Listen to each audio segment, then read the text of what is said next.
Summer Game Fest 2024. Hopefully this makes me interested in video games again. I've got so many games in my backlog because I just keep on playing Mass Effect. I feel like that we all think we'd survive a zombie apocalypse, but with permadeath in No More Room in Hell 2, we can finally find out that we wouldn't.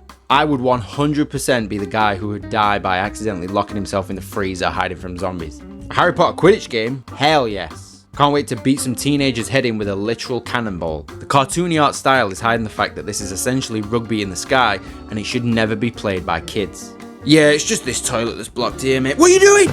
We got another look at Star Wars Outlaws, where you get to pay Ubisoft over $100 for a watered down, unfinished, riddled with microtransactions mess. I'm so sure the final game won't look like this either. It's just what Ubisoft does. One girl and her dog in the woods. The story of trying to find the right spot for your dog to take a piss. Side-scrolling game where your dog is your companion and it eventually turns into a reindeer. Okay, is that Loki? Nope, just a monkey. This game is an RPG in which the party members transform into their jobs, which we call archetypes. You can turn into your job?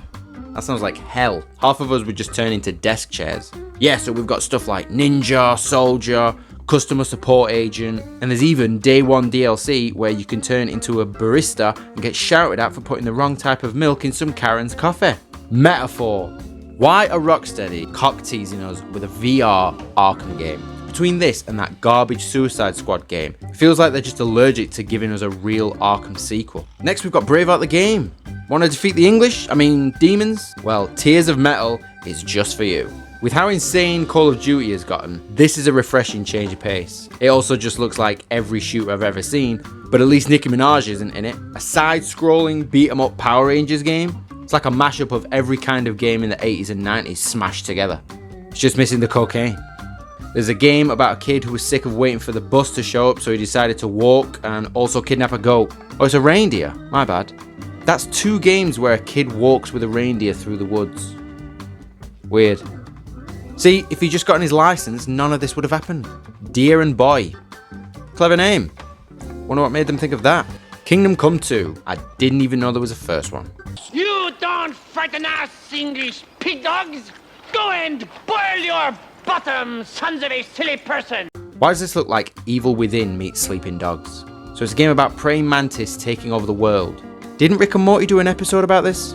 Is this how far we've come? Killer beans? It looks like an M&M, like the brown M&M in the commercials got a big break and is now starring in action films.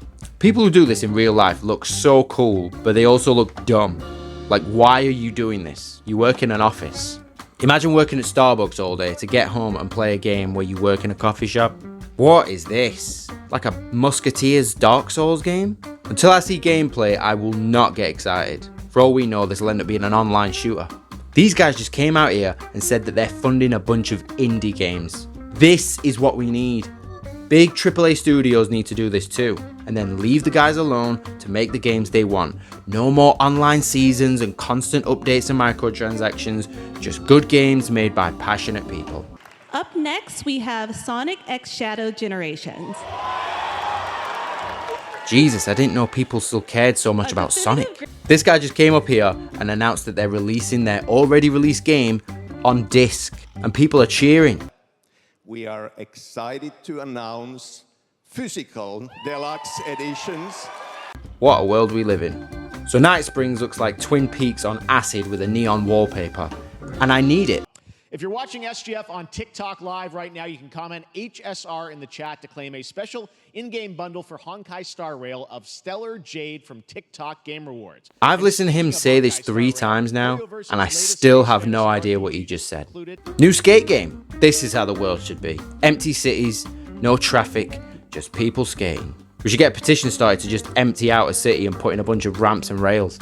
I vote San Francisco. Can you imagine going down those hills? Pal World. Never underestimate people's desire to catch animals and pit them against each other in illegal dogfights. Oh wait, that's Pokemon, which is basically the same thing, let's be honest. Phantom Blade Zero. Now that changes the definition of hung like a horse. So that was Summer Game Fest. We got some good games, we got some meh games, and a bunch of games that look just like Overwatch. Phantom Blade Zero does look good though.